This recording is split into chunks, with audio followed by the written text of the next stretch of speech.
All right, guys, Freddie Fabricate here again. I'm working on the 4-tracks, or TRX 125, I should say.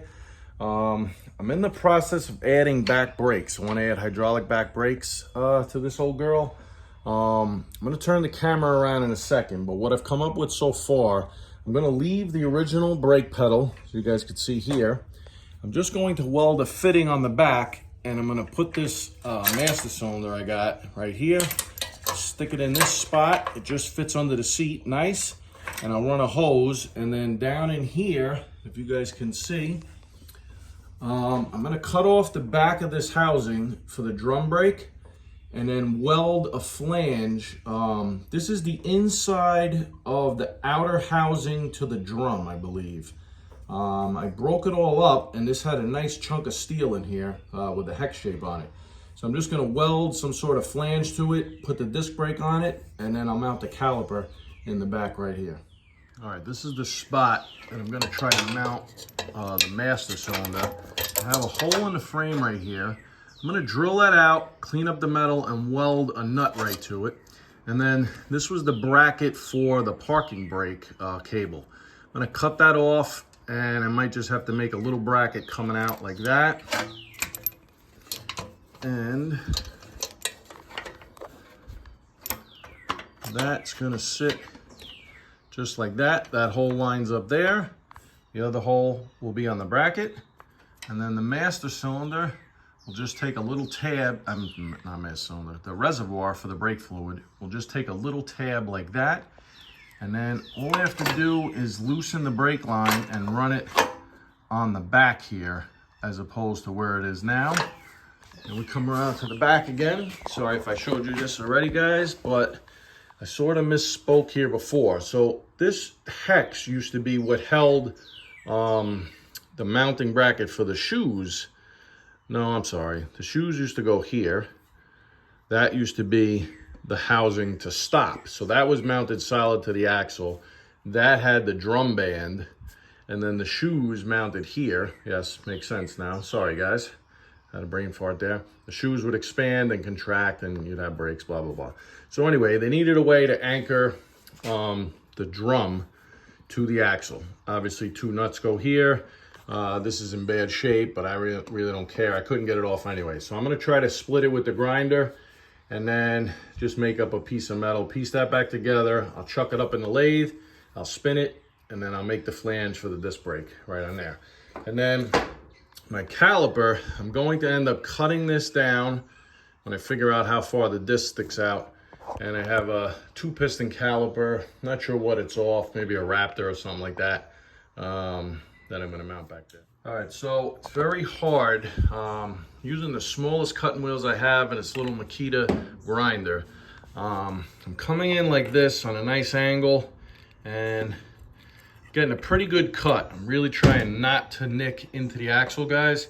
You can see I just started to get through the nut here. My problem is I'm going to start cutting into this housing. I have little tiny Dremels. I could take the Dremels out and try to get in there with the Dremel, but I'm cutting this off anyway for this application. So I'm just gonna let the grinder go and eat through this and eat through this back here. So I'll turn the axle down a little bit, kind of do it on this angle. If you guys are trying to save all this, if you're still using the drum brakes, then definitely use the Dremel or something much smaller. So I'm not gonna lie to you guys, this is an absolute pain in the you-know-what. All right, I made my cut as deep as I could go.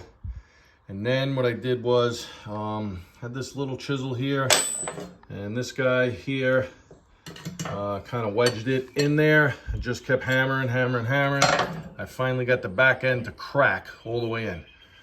So now in theory it should come off, but no, this thing is welded on there solid. So I gotta see, I'm gonna try to keep splitting it if I have to. I might have to make this same notch on the other side and then just completely waste the part. All right, so this is the setup that finally worked, guys. Oh my God, this thing was tough. So I got this little chisel hammered all the way in here, and I spread it just about as much as I could.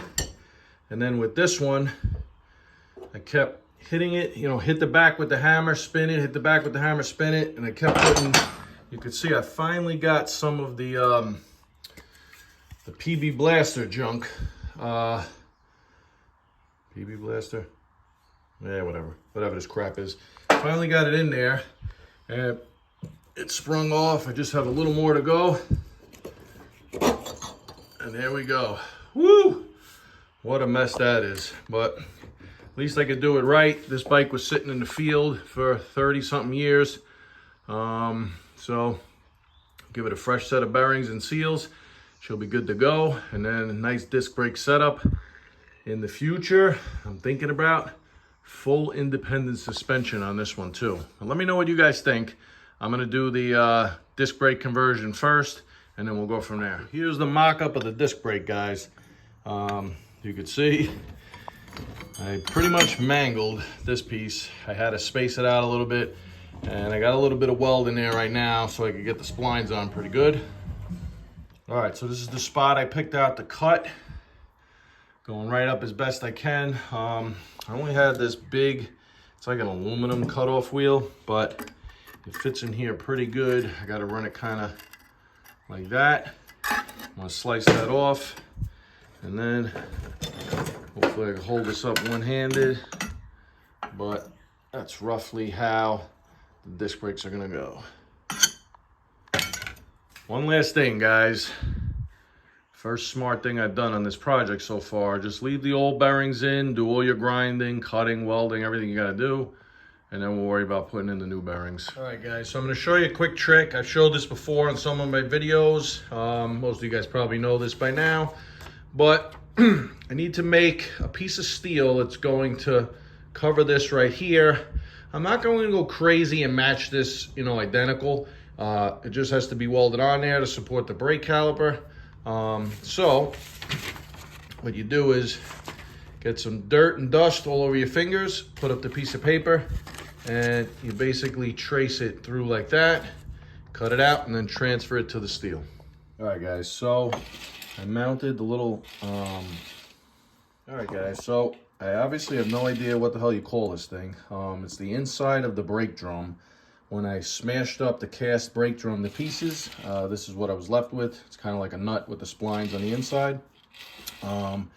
As you remember, I had a slice it in half to get it off. It was basically welded to the splines. This is going to be my hub for the disc brake. So I just mounted it up in the lathe, and I milled down the edge here, so I had a nice little shoulder to drive this onto. Now I'm going to unchuck it, I'll bring it over to the bike, and I'll see how it lines up with the rotor. So we found a piece of black pipe, roughly the same size. I'm going to try to cut out this triangle, piece that back together. The rest I'll fill in with weld, and then I'll, you know, probably grind this down with the grinder as flat as I could get this top part, grind this close, then I'll chuck it back up in the lathe and finish my shoulder. As you guys can see, that was the shoulder for the disc brake. So what this does is it just gives me a nice trued shoulder to press that little bracket on. Unfortunately, it needs to go in much further. I need to almost bring it to here for where I want the caliper to line up. But for now, it should be good. I'm just gonna cut this little V out, weld it into here, and piece this back together. These are $1 million on eBay. God knows why, but you know, everyone thinks they're gonna become a millionaire from eBay, so the stuff just sits on there for 20 years. So 15 minutes worth of work, I'll make my own, brand new. All right, I love the way this is fitting, guys. Kind of hard for me to show you with one hand, but hopefully you can see that. Basically, it's just gonna go in there like that. I'm gonna get some big tack welds on it, kind of mess around with it a little bit. I left it a little bit bigger than I want. This way I could chuck it back up in the lathe and bring it down and make it nice and square and true again. All right, so I'm just building this up, guys, a little at a time. I put a little bit of weld on the face here. I'm gonna machine that out and get a nice new shoulder on there. What I did was I took the little grinder and I just made a nice V. Once I had it tacked up, then I just filled in the V. I'm not gonna go crazy to weld on the inside. I don't know if you guys could see, but it almost welded fully through. Not really. but I think it's good enough. And we're gonna call that done. Just gonna V up this one, and then I'll start filling this guy in. All right, guys, my phone was dead, so unfortunately I didn't film what I did here, but just basic stuff. I welded a nut onto the frame, and I made up a little bracket right here, and welded a nut to the back of that. And you can see it puts the brake master cylinder on a nice angle. I'm going to make a little standoff for this guy, just like that. I think this angle will be okay for the hose. It's not too drastic. It does fit under the seat. And then just gonna run the hose down through here, keep it away from the muffler. Next step up, I'm trying to make up some bracket from this piece of steel I had. As you can see there, when I move the brake lever, that little arm gets thrown up. That was the original brake rod right here for the drum brakes. I'm trying to figure out how I could get a grinder in there to cut that off as close as I can. And then I'm gonna weld. I'll, cut this up better, make it a nicer shape. Cut the end round, something like that, and drill a hole for this pin right here. That'll go down in there and get welded to the bracket that moves when I press the brake lever. But as you can see, it's coming out pretty good so far. This is off a KX250, just like a parts bike. I seem to use a lot of parts off this bike. I have it laying in the back.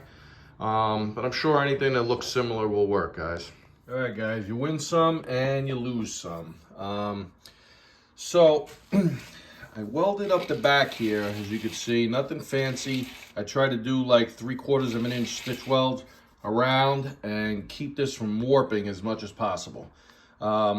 Then I kind of dial indicated this here, get it to spin as true as I could, and I milled the face of this and this flush again so I could get it to spin true.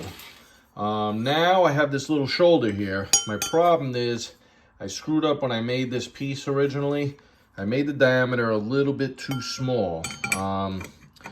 Obviously the plan was to drill these and bolt them on, but unfortunately, if I center that, I'm almost missing the hole in the back. So I got way too much time in this already, guys. I'm just gonna clamp the disc on, get it locked down as best I can, and I'm just gonna weld in the holes here. We'll call it a day. This is what I came up with for clamps. Got 2 C-clamp vice grips holding those down. And then I got this clamp here so I could weld right in the middle. And then I'll just slowly work my way around, switching the clamps up. I'm just working my way around nice and slow. Put the heat up as much as you can, guys, and kind of just work my way around with tacks. Because I don't want to warp the rotor or the hub beneath it. All right, guys, I'm gonna zoom in here. As you can see, I have the little brackets made up for the caliper, top and bottom. They look pretty nice and flush against the big plate. I'll weld that on, and then I'll get a couple tacks right there and on the top.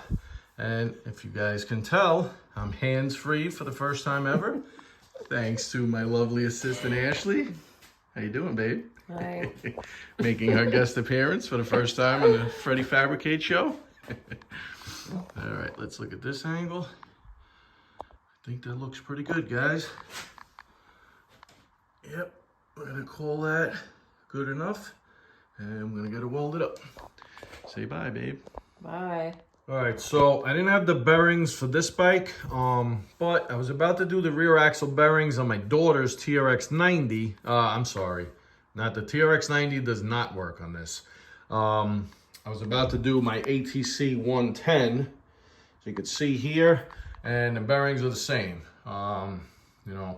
6207 2RS, I believe, is the number. Anyway, I was thinking about using the old bearing like that, hitting it with a hammer, just getting it in, but that's only going to get me flush. I have a bushing set. This is the closest bushing. And of course, it's just slightly too big. So I'm gonna see how hard. I don't think these are very hard. I'm gonna chuck this up in my lathe and I'm gonna see if I could turn it down just slightly smaller Then the bearings outside diameter. This way I'll be pushing on the inner and outer race at the same time.